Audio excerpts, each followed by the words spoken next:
going to talk about is something called deschooling. And this is a terminology that's used in the homeschool community that sometimes gets a little bit confused with the idea of unschooling, and it's a completely different thing. So we'll talk about unschooling in a video up ahead, but for today we're going to talk about deschooling. So deschooling is getting rid of the mindset behind education. So we generally have this preconceived idea of what education and school should look like. And it's very hard to break out from that mindset. So deschooling is the action of breaking our mindset for that. So how do we do that?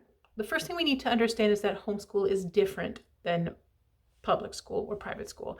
You have much more freedom. You can do what you want. You aren't regulated as much. You need to understand that it's not going to be like the social norm. Homeschooling is a complete lifestyle. It's not just what happens between 9 and 3 on Monday to Friday. Homeschooling is learning all the time, whether you use curriculum or you don't use curriculum. And how you approach learning may be completely different than what's done in a classroom. You don't have to have specific things happen specific times. You don't have to sit at a desk. You don't have to learn by a textbook and a note workbook unless that's your choice to do so. So being able to understand how school works and being able to break down our preconceived ideas so that we can do it differently can be a real challenge. It can be. So this is what we're going to work on today. Honestly, it's as much for you as a parent as it is for your child. If your child has been in the school system and you're pulling them out, experts from homeschooling recommend that you give them about a month per grade that they've been in school to decompress, to get all that out.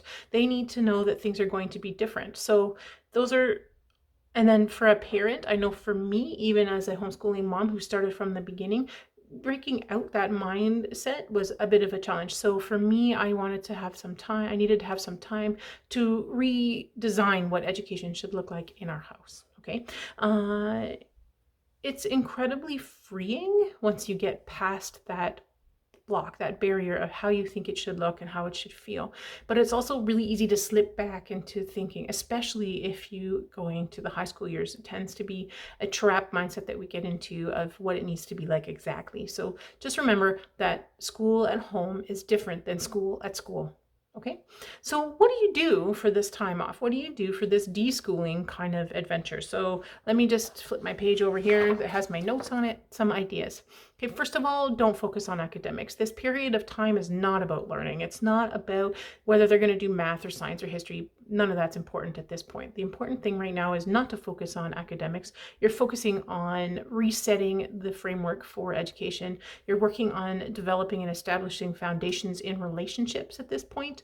You can do fun and exciting things. So for example, you can go on field trips and go exploring through the woods, or go in your backyard and spend time together. You can watch documentaries on TV. You can let them design on websites to be able to learn how to code or play video games together. You can go outside. Just give them lots of free time to explore their interests and curiosities, and go to the library, go meet up with other homeschoolers, start connecting with people in your community, read a lot, and just spend time together doing life learning. It's amazing how much relationship and learning can happen just by doing chores and baking and having dinner together as a family.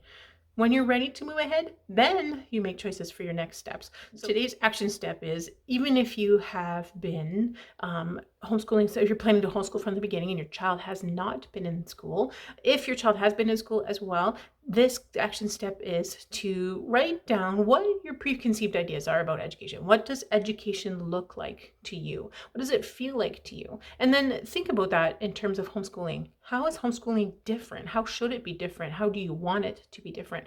So your action step is, what are your preconceived ideas? Write them down and then consider how different it is for homeschooling.